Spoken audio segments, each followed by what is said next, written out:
Greetings, it's Bill Fitzgerald from FSOT Prep. I promised you a screencast on age eligibility for the Foreign Service, and here I'm going to give it to you. Are you too old to join the Foreign Service? Absolutely not.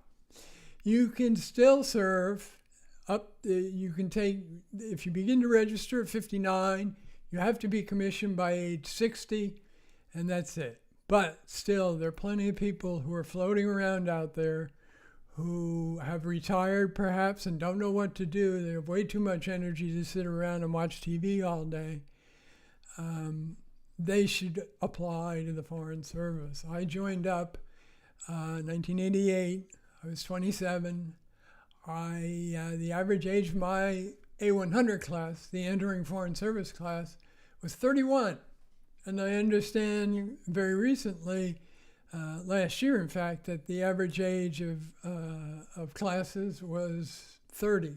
So it really hasn't changed that much. Foreign Service is looking for a broad spectrum of American society. When I joined, there were a lot of 22-year-olds, but there were also folks who were well into their 30s, even 40, and Valerie, who was 57. When she was commissioned, so she got another 3 tours under her belt before she had to retire. The mandatory retirement age for the Foreign Service is 65 years old. So she was able to get 3 more tours in different geographical regions each time. Basically, Valerie wanted to visit places that she'd never been to before. She wanted to experience the culture, living there for 2 years or 3 years, and practice her language abilities. It was perfect for her, and she retired at 65. The same way, I worked with a guy named Jack in Togo.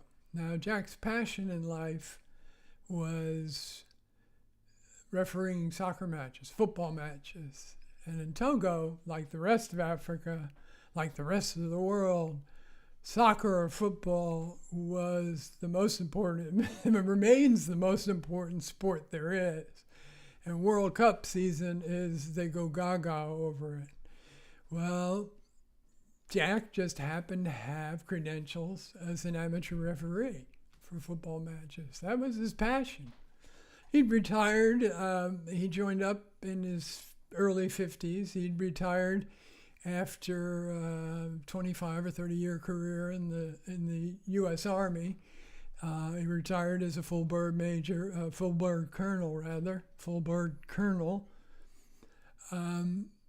And on the weekends, he got dragged out. The first couple of weekends, when locals found out that he was actually an amateur referee.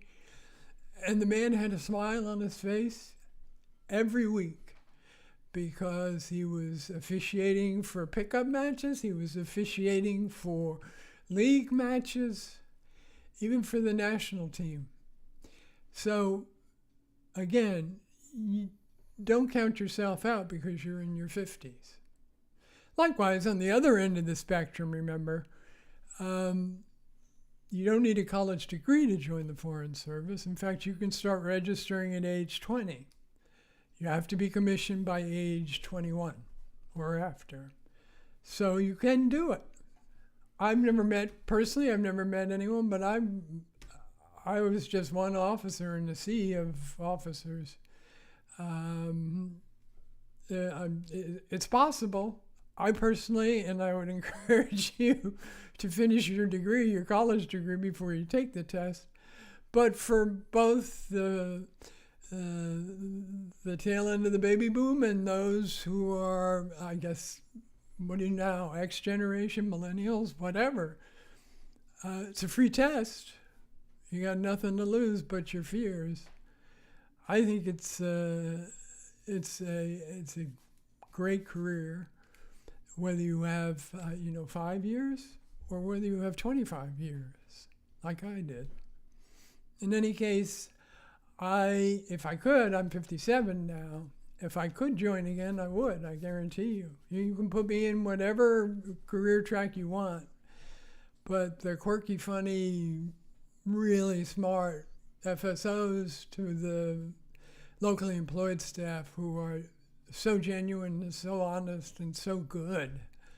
I would at the drop of a hat. I would join. I would join back up.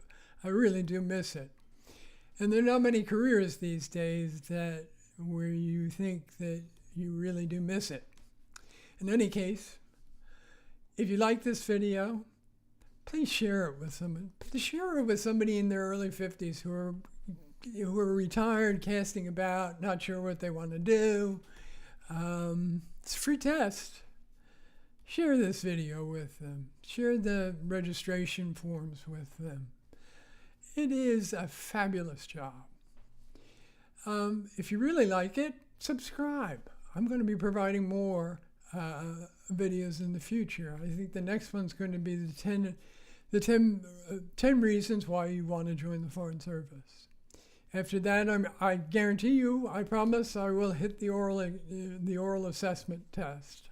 I went through it, and I'm pleased to say that it doesn't look like it's changed a whole lot, except for the last part where you have to, yes, write again, assemble a memo with newspaper clippings, emails, cables from state, all sorts of stuff. In any case, and please do check like if you did like this. You can always find me on foreignserviceexam.org, which is my website. I look forward to meeting with you and talking to you again soon. Good luck.